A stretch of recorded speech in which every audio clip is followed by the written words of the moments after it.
doorasho qof iyo cod buu dadweynuhu doorayaa doorasho qof iyo cod buu dadweynuhu doorayaa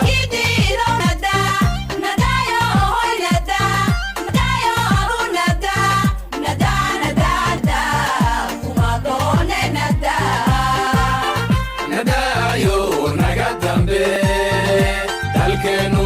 inuu dhismiyo horumar baa loo darbaday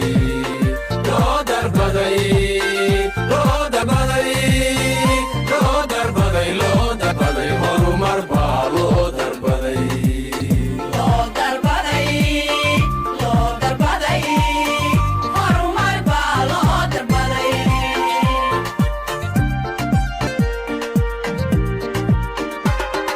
doorasho qof iyo cod buu dadweynuhu doorayaa doorasho qof iyo cod buu dadweynuhu doorayaa